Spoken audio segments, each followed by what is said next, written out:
আসসালামু আলাইকুম everyone, this is Samuddin. Welcome back to my new video. আমরা এবার ভ্যাকেশনে একটা ট্যুর প্ল্যান করছি, যেটা হচ্ছে আমাদের সোল থেকে প্রায় 91 কিলোমিটার দূরে। জায়গাটির নাম হচ্ছে সকচো। সকচো হচ্ছে যারা সম্পর্কে একটু ঘাটাঘাটি করেন তারা হয়তো বা জানতে পারেন যে সকচো হচ্ছে ওয়ান অফ দি বিউটিফুল প্লেসের মধ্যে একটা কোরিয়াতে।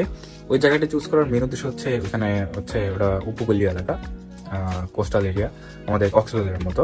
মানে যাওয়ার বিভিন্ন ধরনের ওয়ে আছে। নর্মালি মানুষ বাসে করেই যায়, বাট আমরা হচ্ছে যেহেতু আমাদের গাড়ি আছে, তো আমরা হচ্ছে গাড়ি দিয়ে যাব।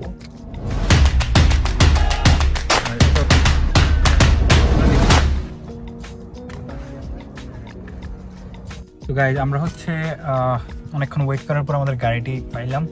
এখন হচ্ছে কিছুক্ষণের মধ্যে আমরা রওনা দিব। এই হচ্ছে আমাদের ড্রাইভার সাহেব। গাইজ, আমরা হচ্ছে এখন রওনা দিলাম আল্লাহ আল্লাহ কইরা। আমার যে ড্রাইভার আছে, আমাদের রিকেশ ভাই, ও হচ্ছে ফার্স্ট টাইম 2 বছর আগে ড্রাইভিং লাইসেন্স নিয়েছিল, তখন লাস্ট গাড়ি চালাইছে। এখন এই 2 বছর পরে এই first. About 600 meters ahead, take the right. तुम ना भाई, तुम सामने देखो। टनल पर है। আমরা হচ্ছে এখন একটা ব্রেক নিছি গাড়ি পার্ক করে। কিছুক্ষণের মধ্যে আবার আমরা যাত্রা শুরু করব। প্রবলেম হচ্ছে আমাদের যে ড্রাইভার আছে ও একটু নতুন, তো একটু আমার হালকা একটু ভয় লাগতেছে, ওরা মজা দিতেছে। এরপরে এই দেশের রোড গুলাতে গাড়ি কোনো আসতে চলে না, অনেক স্পিডে চলে। তো গাইজ, আমরা অলরেডি চলে আসছি। আমার পিছনে দেখতে পাচ্ছেন হচ্ছে সমুদ্র। এটা হচ্ছে সকচো। আমরা এখন হচ্ছে সকচো সিটিতে। দীর্ঘ প্রায় 3 ঘন্টা জার্নির পরে আমরা সকচোতে এসে পৌঁছাইছি। তো গাইজ, আমরা হচ্ছে গতকালকে রাতে এসে আমাদের এক ফ্রেন্ডের বাসায় উঠছিলাম, তো ওইখানেই রাত কাটাইছি। আর এখন সকাল বাজে হচ্ছে 8:30। আমরা হচ্ছে একটা টেম্পলে যাওয়ার প্ল্যান করতেছি। দেন হচ্ছে টেম্পল থেকে আমরা হচ্ছে বিচে গিয়ে একটু টাইম স্পেন্ড করবো। দেন বাসায় চলে আসবো। আজকের মতো এতটুকুই। টেম্পলটা হচ্ছে একটু পাহাড়ের উপরে, তো ওইখানে কিছুটা হাইকিংও হবে, এই আর কি। আমরা এখনো ব্রেকফাস্ট করিনি। তো এখানে আসলে আমাদের সোলে হচ্ছে 7টার দিকেই আপনি যদি বের হন, দেখবেন যে ম্যাক্সিমাম দোকানপাট যা আছে সব খোলা থাকে। বাট এখানে আমার আশেপাশে দেখতে পাচ্ছেন সব দোকান বন্ধ, এখনো খোলে নাই। 8:30 বেজে গেছে, এখনো কোনো দোকানপাট খোলে নাই। যেমন যেগুলো আছে সেগুলো এখনো প্রিপেয়ার্ড না খাবার সার্ভ করার জন্য। একটা ডিফারেন্স আমি দেখতে পাচ্ছি যে সকচোতে দোকানপাটগুলো অনেক লেট ওপেন হয়।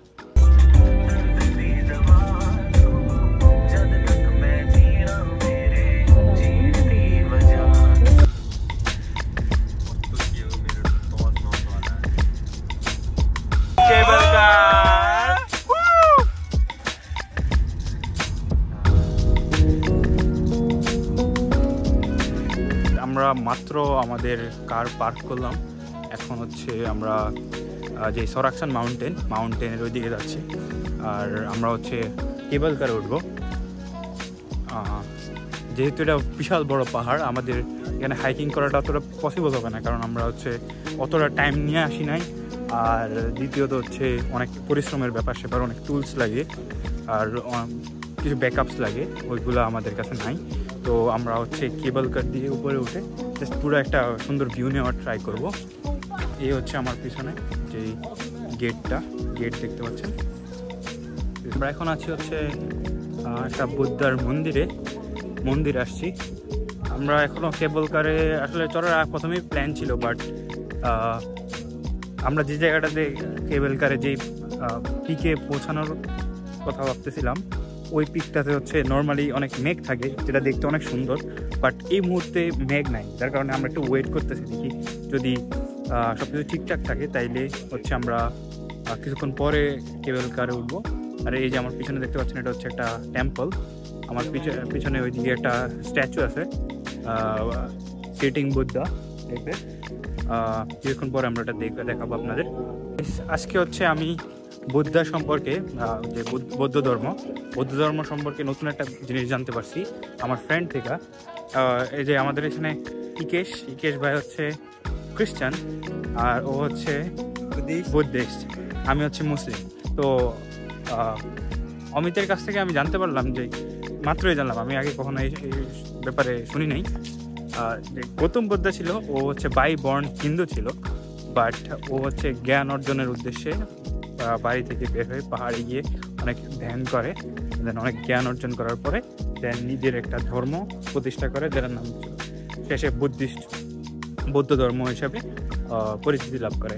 তো কোরিয়াতে ম্যাক্সিমাম রিলিজন হচ্ছে ওরা হচ্ছে নর্মালি অতটা ধর্মে বিশ্বাস করে না, বাট যারাই বিশ্বাস করে এর মধ্যে 50%, অ্যারাউন্ড 50% বুদ্ধিস্ট, 50% খ্রিস্টান।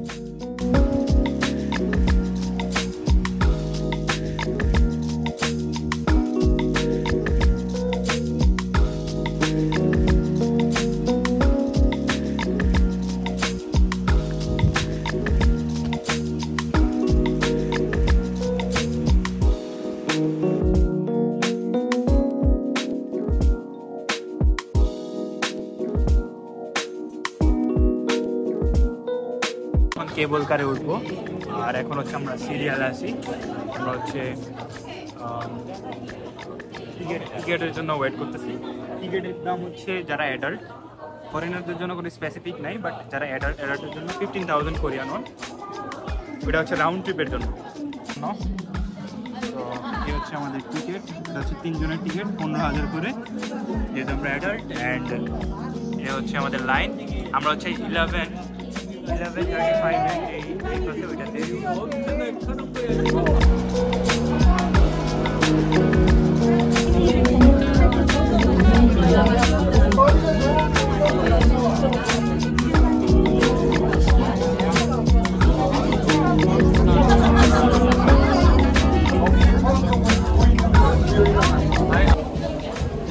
দেখতে পাচ্ছেন কত উপরে উঠছি, আমি সঠিক জানি না কত উপরে উঠে গেছি, বাট প্লেনে ওঠার পরে যখন টেক অফ করার সময় যখন যেমন কানের মধ্যে একটা প্রেশার ফিল হয় না, ঠিক সেম প্রেশার ফিল হয়েছে এখানে ওঠার টাইমে। বুঝেন হাইটটা কেমন।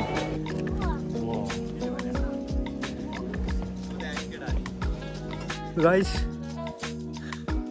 আমরা এখন এতটাই উপরে আছি যে আমার কানের মধ্যে প্রেশার ফিল দিতেছে, যেমনটা প্লেনের মধ্যে ফিল হয়।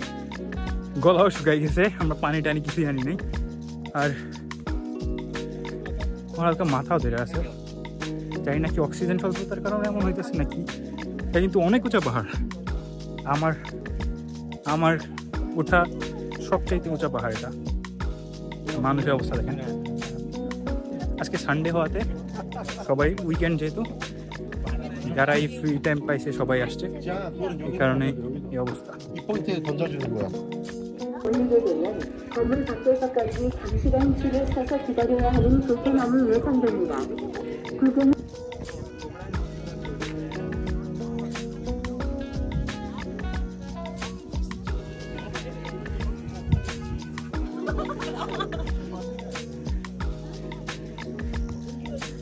গাইস দেখতে পাচ্ছেন কত উপরে আমরা।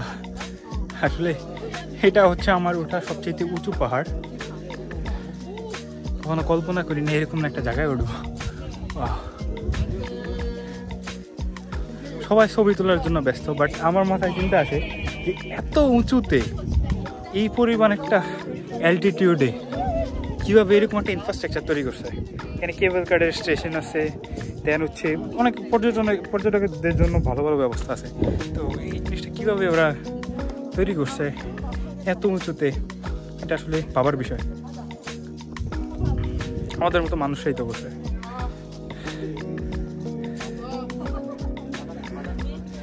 আসলে ফোনের মধ্যে অতটা ভালোভাবে আমি দেখাইতে পারতেছি না, বাট এটা কিন্তু অনেক উঁচুতে, অনেক উঁচুতে, আর জিনিসটা খুবই রিস্কি।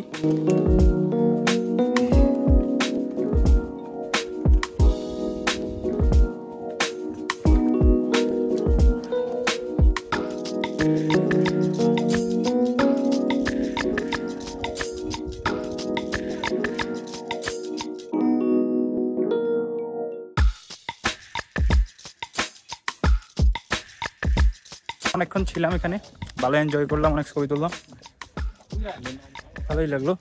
এখন নেমে যাওয়ার পালা। One of the best experience in my life I just had right now.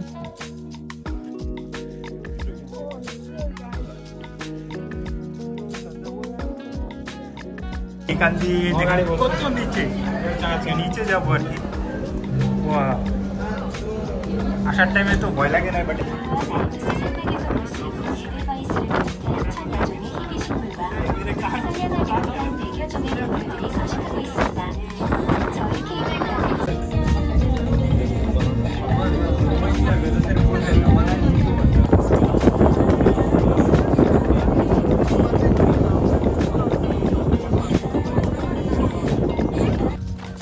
প্রচুর পরিমাণ রোদ। এখন আমার কি অবস্থা রোদে। কেবল ঘাট থেকে নেমে এখন হঠাৎ করে প্ল্যান করলাম আবার ওয়াটারফল দেখতে যাব। এখান থেকে অলমোস্ট 30 মিনিটস দূরে, তো প্রায় 1.5 কিলোমিটার। আমরা এখন যাচ্ছি ওইদিকেই, দেখি রিফ্রেশমেন্টের দরকার আছে, তার কারণে ওয়াটারফলের দিকে যাচ্ছি। ভিউটা অসাধারণ, একবার যদি না আসেন তাইলে জীবন এটা ফিল করতে পারবেন না।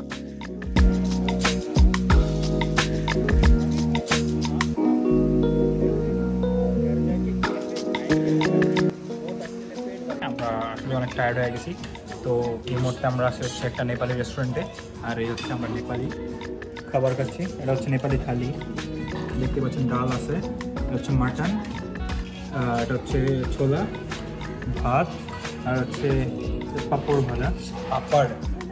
এই তো গাইস, আমরা হচ্ছে এই মুহূর্তে আছি কিয়ংডং ইউনিভার্সিটির গ্রাউন্ডে, ক্যাম্পাসের ভিতরে।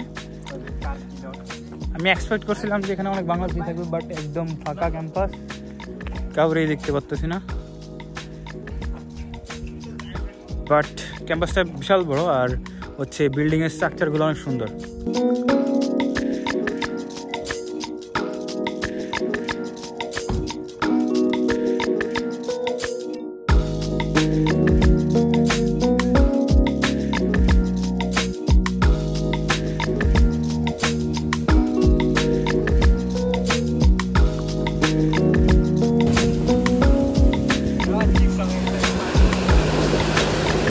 আমরা এখন হচ্ছে হুইলে উঠবো, এই দেখতে পাচ্ছেন, এটার মধ্যে চড়বো। পার পারসন 12,000 করে অ্যাডাল্টের জন্য। তো 12,000, আমরা হচ্ছে 3 জন, টোটাল 36,000 পড়ছে। 양 옆으로 탑승하실게요. 양 옆으로 나눠서 앉아주시고.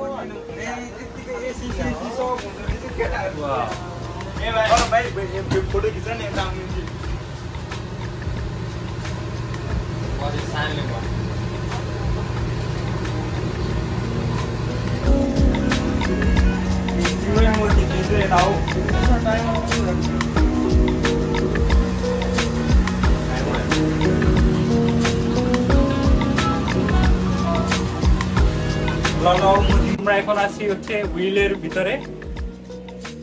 বাইরে থেকে দেখতে যতটা সুন্দর, ভিতর থেকে কিন্তু আসলে কতটা বোঝা যায় না যে আমরা কই আছি, কেউ কি করতেছি, সেটা আসলে ঠিক করার মতো না।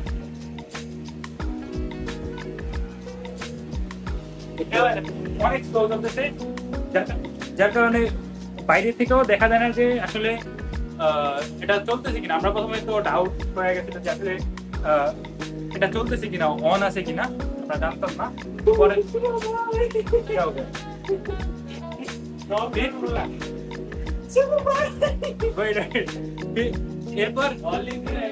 এরপর বুঝতে পারছি যে আসলে না, এটা চলতেছে, কিন্তু এখন আমরা ভিতরে আছি, এরপরও বুঝতে পারতেছি না যে আসলে এটা চলতেছে নাকি অফ।